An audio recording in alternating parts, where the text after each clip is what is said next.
On Tuesday, Jasper Carrott told his studio audience he hadn't been on telly for a while for a very good reason: "I can't dance, I can't skate, and I'm a crap cook." Like every good joke, there is a kernel of truth in that. Modern TV execs spoil us with thrilling evenings of competitive pottery and cutthroat sewing, yet making us laugh is often beyond them. The Beebs' belated tribute to Jasper, who turned 80 in March, was tucked away on BBC 4. A shame. The evening overflowed with comic joy as Carrott noted, "A cougar for me would be 98 with an insatiable lust for bingo. Where would you go after a date? Back to her place, the care home." Bird-faced Jasper, born Bobby Davis, has always had a nice line in smart, relatable stand-up. Jasper Carrott, back to the front, found him reflecting on teenage boys: surly, rude, uncommunicative, spotty. And what do? We make them into shop assistants. He claimed he'd argued with his son about piercings. "Granddad's had his body pierced," said the boy sulkily. An exasperated Jasper replied, "That was World War II. No wonder Robin Williams was a fan."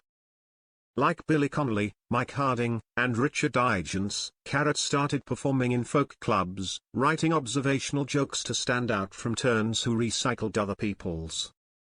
After his accidental hit single in 1975, he became a TV fixture for decades, hosting shows like Carrot Slib and Canned Carrot, and starring in The Detectives, co-written by Steve Peaky Blinders Night, a deadpan spoof of crime detective dramas. One scene had George Sewell's DI telling the Tutex to crack down on drug users. "Drugs ruin lives," thundered Sewell while chain-smoking and knocking back whiskey. Elsewhere, Jasper told us, "Last week my daughter came home with a yo-yo. I think his name was Gordon, a 6'3" troglodyte with a forehead that kept the rain off his feet." Sadly, that troglodyte would be more likely to get his own TV series now than a sharp, down-to-earth comedian with universal appeal.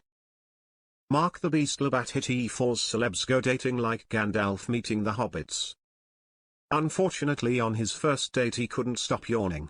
He also tried to drink a candle. Mark needs to click with a dominatrix, just to prove she can beat the chaser. The odd thing about TV's Real Housewives? None of them ever come close to housework. Like a virus, the original format has mutated into 20 different varieties, ranging from the Orange County Originals to Cheshire. Now Real Housewives of London, Hey You, has landed with a new gang of loaded ladies living shallow but glamorous lives. Episode 1 found Aussie-born ex-actress Juliet Mayhew rowing with fragrant British-Iranian socialite Panthea Parker over a private dentist. You know how it goes. You send your brat to have his braces fixed and he comes home with 6 pricey fillings and not a single X-ray to validate the dentist's decision. Not exactly Peggy Mitchell versus Pat Butcher behind the Queen Vic bar, but the cast's car crash debut on ITV's This Morning was genuinely unforgettable. Fashion designer Karen Lodrick-Peace, Panthea and Amanda Caroline all fluffed their lines, 2 of them looking at the wrong camera. "Television gold," said the compilers of When TV Goes Horribly Wrong. BBC Three's Tommy, the Good, the Bad and the Fury catches up with Tyson Fury's cruiserweight half-brother as he tries to resurrect his boxing career and his family. In thoroughly modern style, Tommy, 26, met his fiancée, fashion influencer Molly May Hague, mother of his daughter Bambi, on ITV2's Love Island in 2019. Months later, he defeated Polish fighter Przemysław Bini-Ender in 62 seconds flat.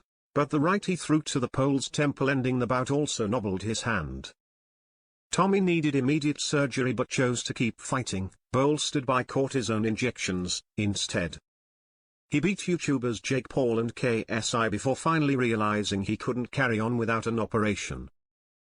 During the long recovery period, he was boozing like Shane McGowan with a camel's thirst, drinking to get blackout drunk. Molly May left him.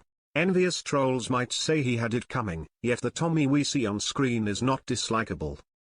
He might be as bright as a 5-watt bulb, but his love for his ex and their daughter is palpably as genuine as his desire to restart his boxing career. Fury made his comeback in May, beating Keenan Handjalik on points. He's no Holyfield, but he is determined and disciplined. He seems morose alone in his Cheshire mansion, but he lights up whenever he speaks to Bambi. I suspect most BBC Three viewers, like Rocky Balboa's home crowd, will be rooting for Tommy to win the bout that matters most to him, the fight to heal the rift with Molly May.